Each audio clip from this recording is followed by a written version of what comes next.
If you're new here, welcome. And if you're a returning subscriber, thanks for joining again.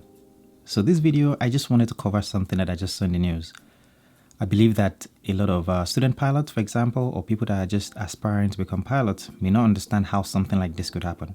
I'm sure you could see the article on the screen. Now, this is something that can happen, and it happens. I'll give you an example.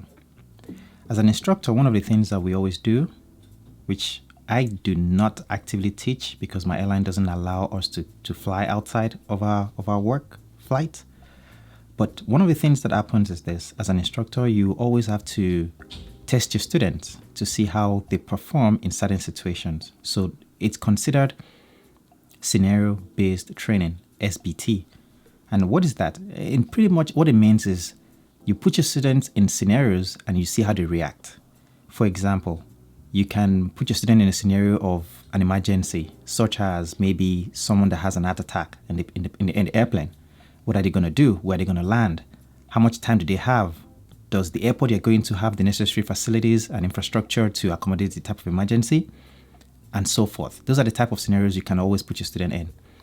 Sometimes if you are taking your student out on a flight and they are getting ready to solo, for example, and solo means that they're flying alone, maybe doing cross countries, you want to see how they react when the unusual events happen so that you can then decide if they are ready or not. Give you an example.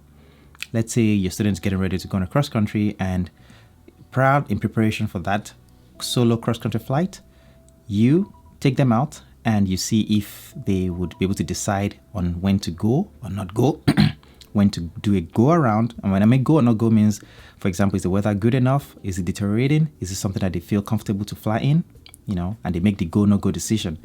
The other thing is, on an approach, when would they choose to go around? How bad would they wait until things get, out of control? Would they wait until things get out of control or not? And you as an instructor are waiting and watching for all these things, and you are waiting to react. Of course, when it gets to a point where you feel like it's unsafe, you step in. But these scenarios are things that are common in the aviation world. In this particular instance situation, the student thought the instructor was asleep. And it makes sense. Instructors would play that game sometimes where they act like they're not paying attention. Sometimes they may be looking like they're distracted, but they're actually watching what the student is doing. But they're just paying attention to see what the reaction of students will be. If the student is going to panic, he's going to be scared. And if your student gets scared, you want to make sure that they can be safe alone. So if they get scared in certain situations, you want to know that those are talking points, or those are things that you want to instruct them on. And hopefully they don't repeat that again. Another good example is if the clouds are getting lower, the cloud deck is getting lower, are they going to continue to fly into the clouds? Or are they going to stay VFR, assuming they're just a private student that are not yet instrument rated? And you'll be surprised, a lot of students do panic. They don't know what to do because they've always relied on their instructor for help. So in this instance, I see and understand why the pilot, in this case I'm going to guess the pilot, thought the instructor was just playing asleep, or thought the instructor was just joking, when in reality something else has gone wrong. This is something that I see, and it happens. And unfortunately, it was too late. So what is the takeaway from this? The takeaway here is instructors would generally need to brief their students on what to expect. The truth is, you can't always cover every scenario. But for example, during your briefing before you depart on a flight, you always want to go over the things to expect on that flight, so that when things out of the norm occur, the students will be able to react and know that, okay, we never briefed this, so this must be happening out of what the instructor planned.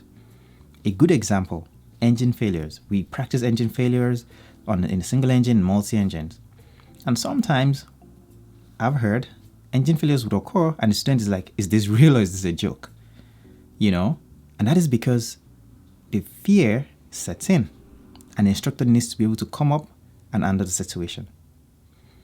Unfortunately, this instructor passed, but I hope that we can understand why something like this could happen, and that's why I thought of sharing this with you.